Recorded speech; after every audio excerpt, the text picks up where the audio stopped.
Pistons fans, what's going on? It's your boy King, man. We are officially back. The NBA season for the Detroit Pistons is officially back. First game of the preseason, we get a blowout win versus the Bucks. And it's not just garbage time buckets. We actually beat the starters in the first half. We got a lot of things to unravel. Let's talk about it.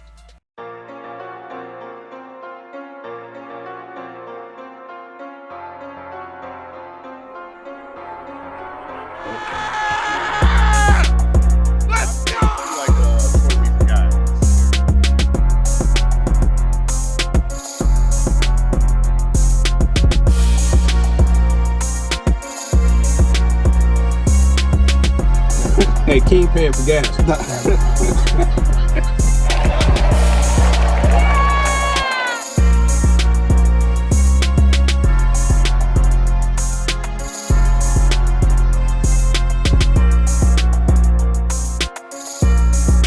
All right, Pistons fans. So before we even get started, let me just get this out the way. I do it every year. It is the preseason. Pistons fans, do not take these games and think you're going to be able to predict our NBA season based off the preseason. It never works. It never will. You're looking for certain things during the preseason. One, rookie development, seeing how far they came from the summer league to now. Number two, rotations. Who's starting? Who's sitting? What type of lineups can I go out and predict for the regular season? Number three, defense effort, ball rotation on the offense. What do we look like? Are guys getting comfortable? Those are the things that we're looking for in the preseason. We are not looking for wins and losses. We are not looking at scoreboards. Yeah, we got a blowout win today. I'm not taking that away from anything. And the reason why I say, we won both games today. 2 games were played today. The first game in the first half with the starters, and the second game in the second half with the reserves off the bench. That is 2 games to me. When I watch preseason, I watch 2 different games. That's just the way I do it. So, but Dame came out. He got hot, man. He was just draining shots left and right. Him, Lopez, Portis. I can't stand Portis. And they got off to a fast start. And, the PTSD kicked in for us Pistons fans immediately. I mean, we just thought, well, I'm not going to say we because I didn't, but, a lot of Pistons fans, especially on social media, especially on Twitter, good Lord, they just thought, oh my God, it's happening again, right? Again, it's preseason. It's your first time dribbling the basketball with a lot of the guys that's around you when you look at our Pistons team. That Bucks team, they know who they are. They changed a little, but they didn't drastically change like we did. So we came out a little rusty, a little flustered, turning the ball over. Guys was, trying to figure out where to be, where to hit guys. You can just see it all out there. Whether if it was K, whether if it was whoever it was, you just seen it out there. And then something great happened. We got a full opportunity to see Jayden Ivy be him.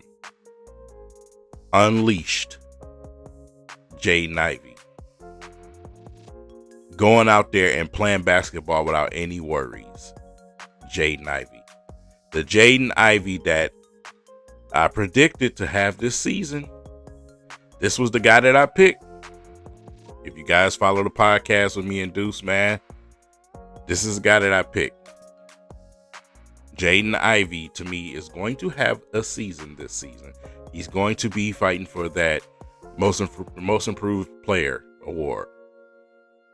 I really think the sky for Jayden Ivy. He got us going, and then Beasley came off the bench, and the rest was history. Beasley came in like a flamethrower. He settled everything down. Those 2 guys really settled everything down. And, his shooting and the passing that took place It became contagious, and you've seen it throughout the entire game. The Pistons moving the basketball, sharing the basketball, the extra pass, but not too many passes. That's the difference from this team versus last year. Last year, when we tried to do that, it was too many passes. Well, this year, it just seems a little bit better so far in game 1 of the preseason, right? Moving the basketball, sharing the basketball, being unselfish, all the ingredients that you want to see when you're trying to improve your roster and you're trying to get in the win column a little bit more often. Those guys, once they woke up, the hunger woke up. And that's what we were just missing with this team. The hunger and the urgency just wasn't there at times. And I would say from everyone, because some players, they brung it all the time, but it just wasn't enough. Well, the entire team, it got contagious. And whether guys was knocking down shots or not, the defense picked up. This is the biggest part of the Detroit Pistons being able to win basketball games this season. The defense has to be there. The defense we saw today has to be there. You saw two different teams. You saw the first quarter Pistons, who played defense similar to what we've been watching over the last couple of years. And then you seen the different Pistons team for the next 3 quarters. The Bickerstaff Detroit Pistons. That's who you seen for the next 3 quarters. And instantly, once Ivy got on Dame Lillard, he stopped all that crazy shooting. Shots stopped falling for him. We just had to put Portis out because he got a little hot, but for the most part, Dame was, the chucking up threes and just killing us. That was done. Ivy was doing it on both sides of the court, and he had a running mate to come into the game and help him. And that guy being our young rook in Holland. Holland came in the game. Hey, he still may not be able to throw a rock in the ocean when it comes to 3-point shooting right now.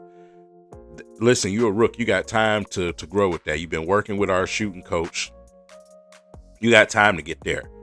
But again, I'll reiterate this again. What's going to keep him on the basketball court right now is that effort and that savvy that he has on defense. He came in right away and used the length of those long arms that he have, man. And I mean, just start creating all type of problems out there. Finding guys, was able to wiggle free in a couple of situations, get him a few buckets. So, that's always a good thing for his confidence. But coming in here and being that guy with the energy, bringing the defense, being another version of what we see from Asar, right? Finding your teammates, playing defense, shutting guys down. That's what's going to keep you on the court, just like Asar did. And until Asar gets back, you have an opportunity to fight your way to get on the basketball court.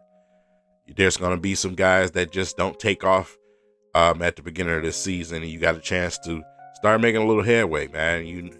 Tim Hardaway Jr., for instance, just couldn't get it going today at all. And he's already a streaky shooter. We know this over his career. So, he is a veteran. I expect a little bit more out of him today, but it's Tim Hardaway Jr. though. You know what I'm saying? It's like that's how shooters play. Shooters live and die. That's just how it goes, man. So, but from the starting unit, like I said, when K got back in, man, he got right into it. Knocked down a couple of threes for us. The ball was moving. He was using his size down there. All the typical things that we see from K, right? So, these guys, they'll get their rhythm. And pick things up. It's preseason game 1, right? This is the camp process. So Isaiah Stewart continue knocking down threes. He's out there with the second unit, him, Sasser, Moore. Moore was balling today.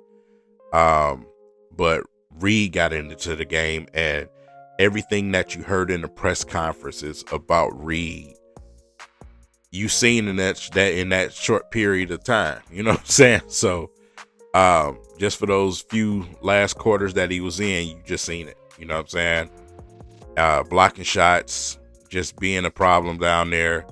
Also, finding ways to score the basketball. That's just what Reed is. He's a Detroit style player. He's a Detroit style player, and he's going to fit in, and he's definitely going to be in that rotation. On Twitter, I gave a prediction of what I think the starting lineup will be. Here it is. And then when it comes to the second unit, just like I have on there, no specific order right now. To me, it doesn't really matter. I just want a second unit that can produce some basketball, and I mean, not just basketball, but points, and just not blow the game for us. That's all. Your second unit got to be able to keep things going, keep it afloat until the starters get back in. Will Ivy and K get staggered? Most likely. You've seen some of that today, where Ivy took over, and when K came back in, and then they continued to run together.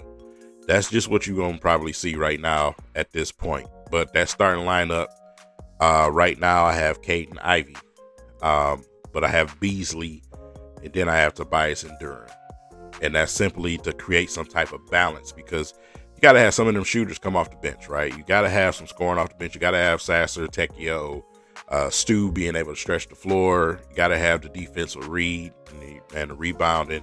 So that creates a little bit of balance right there. And this is all because of right now we don't have a SAR right now. So, that's where you can probably say Holland just may be able to fight his way onto the court and find some time to be out there, be a defensive presence, situational basketball. So, we'll see how this goes. The thing that we're looking for right now is consistency.